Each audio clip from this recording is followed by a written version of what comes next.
eu acho que a gente tem que trazer a visão de que o mundo extrafísico, ele é tão real quanto o nosso e que ele é tão semelhante ao nosso. A única diferença é que ele tem uma população muito maior e que tem uma tecnologia muito mais avançada, né? E claro, tem uma característica da matéria que ela é mais utilizada, mais suscetível à influência mental mais diretamente, né? E então a gente tem que trazer essas ideias. Eu tive uma visita em projeção astral, onde eu pude visitar laboratórios espirituais, né? Laboratórios nos umbrais, laboratórios densos, né? Onde eles não fazem coisas legais, não. E infelizmente existem também estas coisas, né? Nesses laboratórios se desenvolve muitas vezes música que, eventualmente, são trazidas aqui para a matéria, né? Eventualmente, inspira alguns músicos, alguns musicistas, algumas bandas, né? São inspiradas muitas vezes pelas músicas que vêm diretamente do plano extrafísico. Tudo vem de lá antes, né? Não só a tecnologia, mas também muita parte também da cultura, da música, da arte, onde muitas vezes também é desarte, né? E, infelizmente, para o objetivo de baixar a vibração dos encarnados, muitos departamentos dos umbrais grossos desenvolvem não só músicas, mas livros, diversas coisas, conhecimentos para manter a gente sobre uma vibração mais baixa.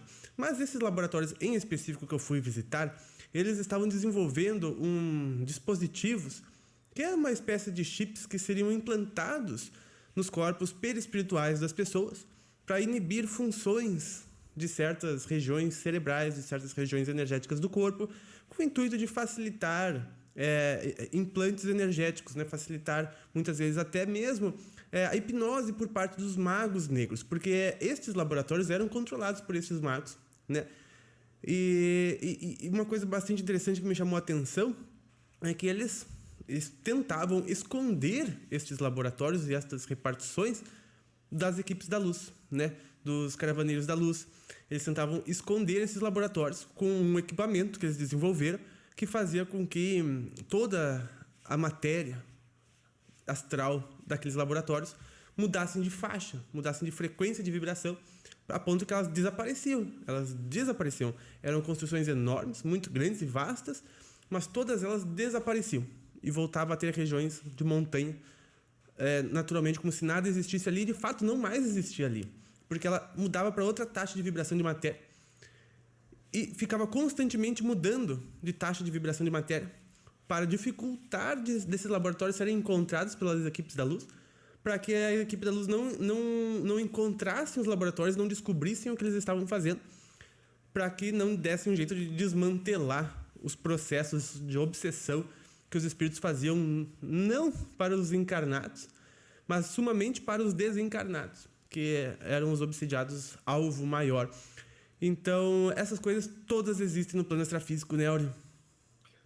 Sim, com certeza, Pablo. E quando a gente fala nessa questão dos chips, que realmente, veja, se essas inteligências perversas detêm o conhecimento para, como você muito bem explicou, fazer com que suas bases e seus laboratórios alterem a faixa de frequência material para que desapareçam aqui, surjam ali, para dificultar justamente a sua localização e o combate pelas forças da luz, com certeza todo esse poderio intelectual eles usam para fins que, infelizmente, não são nada bons. E um desses artefatos que eles construíram ao longo de muito tempo de pesquisas é justamente esses chips que eles colocam na nossa aura para nos influenciar. E esse assunto, Pava, eu percebo que deixa as pessoas muitas vezes preocupadas, achando que já estão todas chipadas, mas na verdade o ideal seria não nos preocuparmos muito com isso, procurarmos vibrar na luz, fazermos o nosso melhor, porque mesmo que num momento nós temos nossos momentos, nossas oscilações, né, Pava? Somos seres humanos, temos nossas fragilidades, mas para que um aparelho desse seja conectado, a gente tem que dar uma sintonia para isso. E se nós nos esforçarmos para melhorar, buscarmos as coisas do bem, da luz, procurarmos ser úteis na medida da nossa capacidade, os nossos mentores, nossas mentoras, com certeza desativarão esses artefatos na primeira oportunidade. Basta que nós mostremos o mínimo de boa vontade de crescer.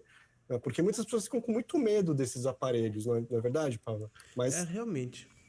Realmente, olha, não precisa ter medo, não tem nada que temer esses aparelhos, é tudo ressonância, nada é por acaso. Né? Todos esses equipamentos, dispositivos, eles só interagem conosco na medida que a gente abre brecha, né? Ou seja, a culpa não é deles em última instância, a culpa seria nossa. Exatamente. Né? Por entrar na faixa que permite a operação deles em nós, ou seja, a gente já tem que estar ali com algum tipo de energia deletéria sendo gerada por nós para dar brecha, para dar acesso, né? Esse é o intuito que eles esperam que a gente faça para dar essa oportunidade para eles, né? Então, mas tu viu só, né? Tanta tecnologia, tanto conhecimento, em vez de utilizarem para coisas boas, né? Eu fico pensando assim, esses magos sabem tudo sobre tecnologia, funcionamento, também neurociência, tudo mais. E eles não conseguem ainda perceber o funcionamento de ação e reação do universo, né? Que o que a gente faz, na verdade, a gente faz para nós, né? E que acham que fazendo coisas para afetar os outros, para atacar os outros, né? Não vão sofrer nenhum tipo de consequência ou reação frente a isso. Isso a gente pode ver que é uma mentalidade também muito parecida com a que temos na Terra hoje, né? De que as coisas são desconectadas, de que não existe reação moral frente ao que a gente pratica, né? A nossa ciência, por exemplo, hoje, ela ainda não computa esse tipo de realidade universal, né, do funcionamento do universo. Então, apesar de eles serem sábios numa área, parece que eles ignoram outras. Mas, da mesma forma, como a gente, no estudo dessas falanges trevosas, a gente percebe que, se tu for olhar o pensamento que eles têm, eles vão estar pensando que eles estarão fazendo justiça. Verdade. E essas grandes inteligências das sombras, elas influenciam a humanidade de diversas formas.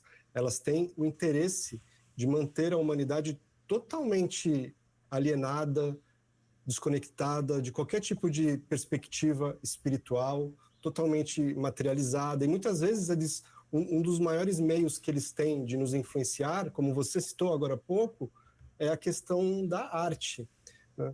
E realmente muitas músicas, muitas obras são compostas do lado de lá e se materializam aqui por meio da mediunidade. Não tem outro. Muitos artistas são médiums e nem sabem disso. E muitos artistas, às vezes, têm uma espécie de pacto, mas não é aquele pacto formal que a gente conhece, que tem várias lentes. Isso também pode existir, mas muitas vezes essas conexões são feitas de forma tácita, por uma mera conexão de sintonia, de interesses. Né? Isso.